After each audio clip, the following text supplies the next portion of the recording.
Baik, kita akan masuk pada materi yang pertama, yaitu biografi Fritz Perls Frederick. Fritz Perls Frederick merupakan pencetus dan pengembang terapi Gestalt pertama. Dia lahir di Berlin dalam keluarga Yahudi kelas menengah ke bawah. Dia pernah gagal di kelas 7 dan 2 kali dikeluarkan dari sekolah karena bermasalah dengan pihak berwenang. Dia masih dapat menyelesaikan sekolahnya dan menerima MD spesialis psikiatri. Pada tahun 1916, dia bergabung dengan tentara Jerman dan bertugas sebagai medis dalam Perang Dunia yang ke-1. Dia membangun New York Institute for Gestalt Therapy pada tahun 1952. Perls dipandang sebagai sosok berwawasan luas, jenaka, cerdas, provokatif, manipulatif, menuntut, dan inspirasional. Biografi Laura Posner Peris. Laura lahir di Jerman pada tahun 1905 dan wafat pada tahun 1990. Laura mulai praktiknya sebagai psikoanalitis dan selanjutnya mengembangkan terapi Gestalt. Laura mendirikan New York Institute for Gestalt Therapy, dan hal ini memberikan kontribusi yang sangat besar atau sangat signifikan terhadap pengembangan terapi Gestalt di Amerika Serikat dari akhir tahun 1940 sampai kematiannya 1990. Baik, saya akan masuk dalam konsep kunci terapi Gestalt. Pandangan tentang sifat manusia dalam konteks terapi Gestalt sebagaimana dikemukakan oleh Peirce 1969 berakar pada filsafat eksistensial, fenomenologis, dan teori medan. Dalam pandangan ini, manusia dianggap memiliki kapasitas untuk mengatur dirinya sendiri dalam lingkungan mereka. Terapis Gestalt percaya bahwa perubahan sejati terjadi ketika individu sepenuhnya menyadari diri mereka dalam kondisi saat ini, bukan berusaha menjadi sesuatu yang mereka pikir seharusnya terjadi di masa lalu atau masa depan. Sifat manusia dalam terapi Gestalt dipandang sebagai sesuatu yang dinamis dan terus berkembang. Setiap individu memiliki kemampuan bawaan untuk menghadapi tantangan dan mengatasi masalah hidup secara mandiri. Pandangan ini menekankan keutuhan diri di mana seseorang ditantang untuk tidak melarikan diri dari kenyataan saat ini atau terlalu fokus pada apa yang seharusnya mereka capai, melainkan untuk sepenuhnya hadir dalam situasi mereka saat ini. Ini berbeda dari pendekatan yang paternalistis di mana terapis mengambil peran yang lebih mendominasi atau mengendalikan, karena Gestalt percaya pada otonomi dan kemampuan individu untuk menemukan solusi mereka sendiri. Intinya, manusia dalam terapi Gestalt dilihat sebagai makhluk yang berdaya dan memiliki potensi penuh untuk bertumbuh dan berkembang ketika mereka sadar sepenuhnya akan diri mereka sendiri dalam konteks kehidupan yang sekarang. Berikutnya ada prinsip dari teori terapi Gestalt. Teori terapi Gestalt mempunyai beberapa prinsip penting yang membantu kita memahami bagaimana manusia berpikir dan berperilaku. Pertama, ada prinsip holism, yang berarti kita harus melihat seseorang sebagai satu kesatuan utuh atas pikiran, perasaan, tingkah laku, dan tubuh mereka yang saling berhubungan, bukan berpisah-pisah. Kedua, teori medan, yang menjelaskan bahwa kita tidak bisa memahami seseorang tanpa mempertimbangkan lingkungan mereka. Ini seperti melihat ikan dalam akuarium. Kita perlu melihat ikan dan airnya secara bersama-sama. Prinsip yang ketiga ada pada proses pembentukan figur. Ini mirip dengan cara kita memperhatikan sesuatu. Bayangkan sebuah lukisan, kadang-kadang kita fokus pada satu bagian, lalu beralih ke bagian yang lain. Begitu juga dalam hidup, perhatian kita berubah-ubah sesuai dengan apa yang penting saat itu.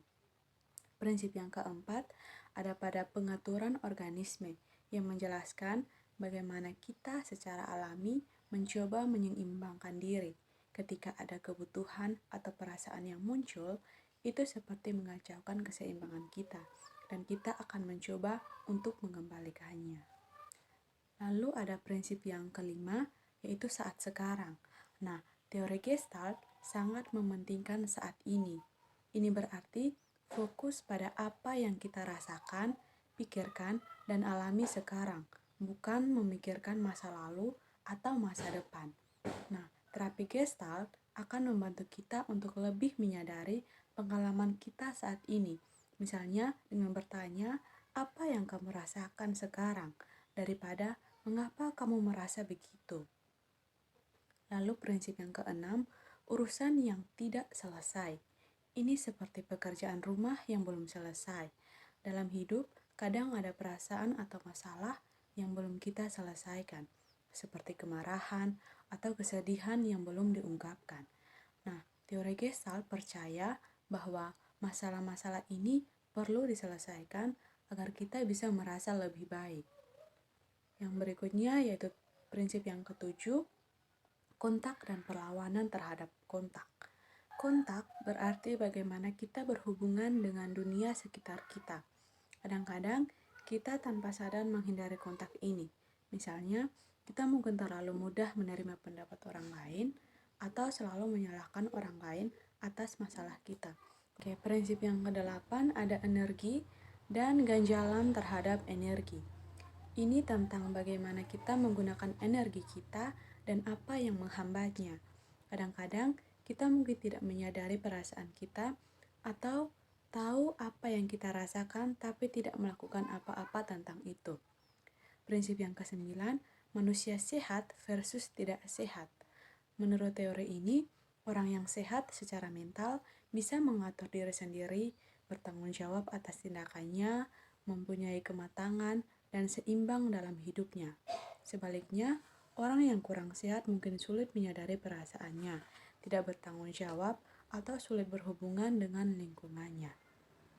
Nah, dalam terapi, ahli Gestalt membantu orang untuk menyadari hal-hal ini dalam diri mereka, memahami apa yang mereka perhatikan dan rasakan, dan bagaimana mereka berinteraksi dengan lingkungan mereka.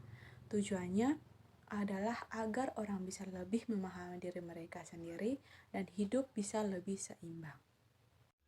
Baik, kita masuk pada proses terapi Gestalt. Yang pertama, tujuan terapi Gestalt adalah mencapai kesadaran dan mempunyai pilihan yang lebih banyak. Kesadaran meliputi pengetahuan terhadap diri, penerimaan diri, dan mampu melakukan kontak. Pendekatan Gestalt membantu konseli mencatat proses kesadaran yang dimilikinya sehingga mereka dapat bertanggung jawab dan selektif dalam menentukan pilihannya. Yang kedua, B. Peran dan fungsi terapis melalui penugasan konseli. Gestalt terapi membantu konseli mengembangkan kesadaran mereka sendiri dan pengalaman bagaimana mereka dalam momen sekarang.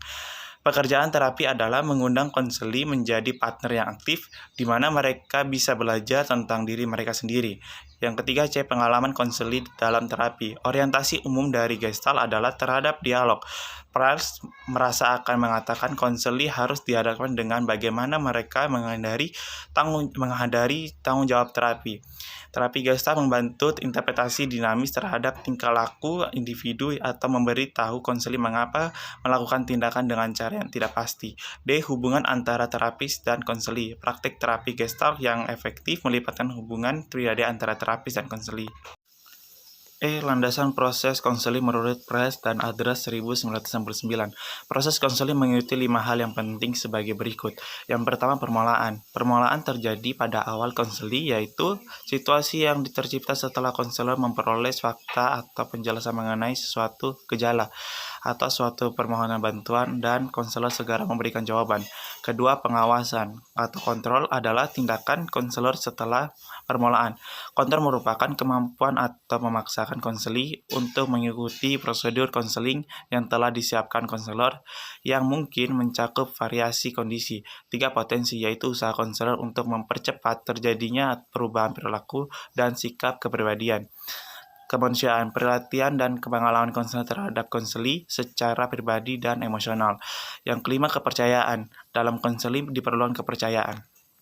Proses perubahan perilaku konseli. Yang pertama, transisi merupakan keadaan konseli dari selalu yang ingin dibantu oleh lingkungan kepada keadaan berdiri sendiri.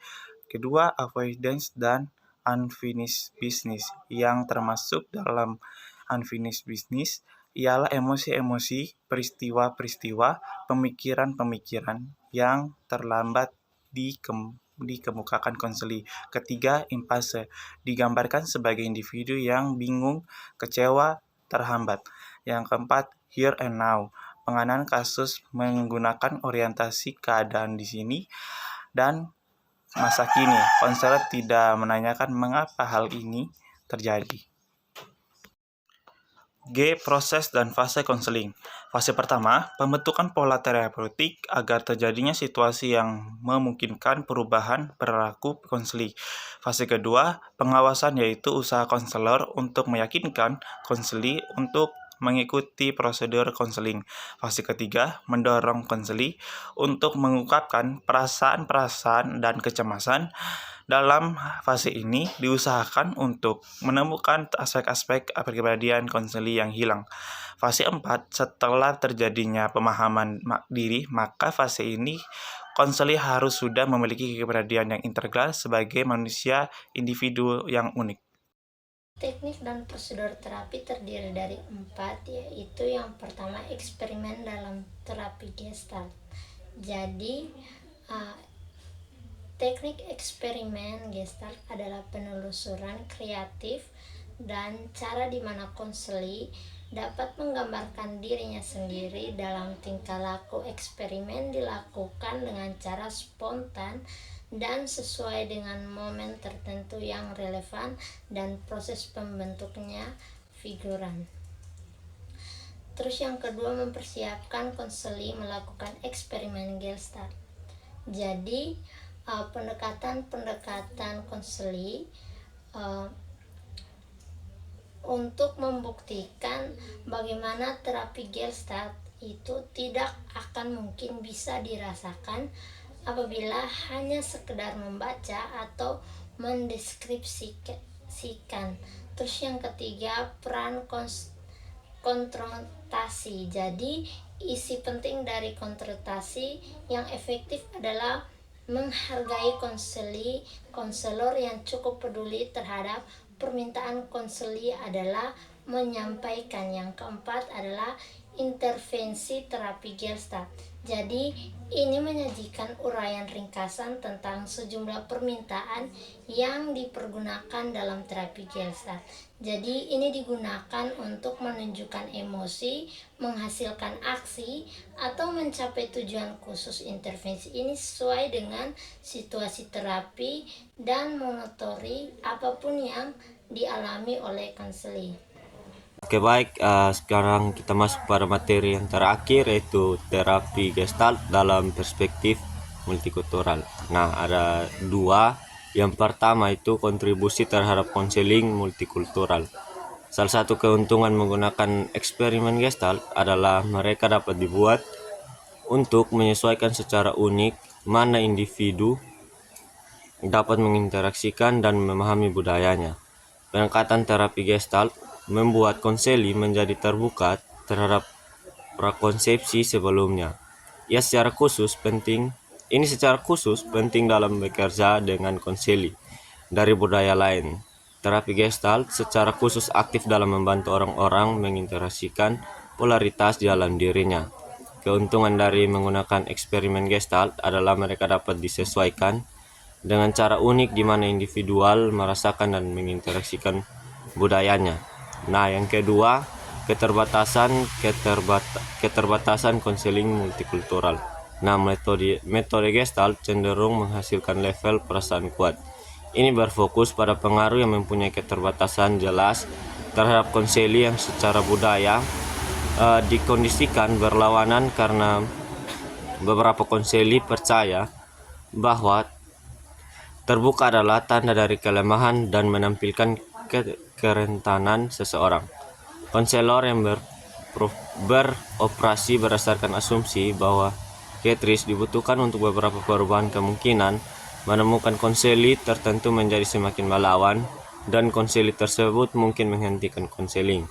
Sedangkan konseli lain mungkin mempunyai larangan kuat untuk secara langsung mengekspresikan emosi atau keadaan tertentu pada orang tua atau orang lain.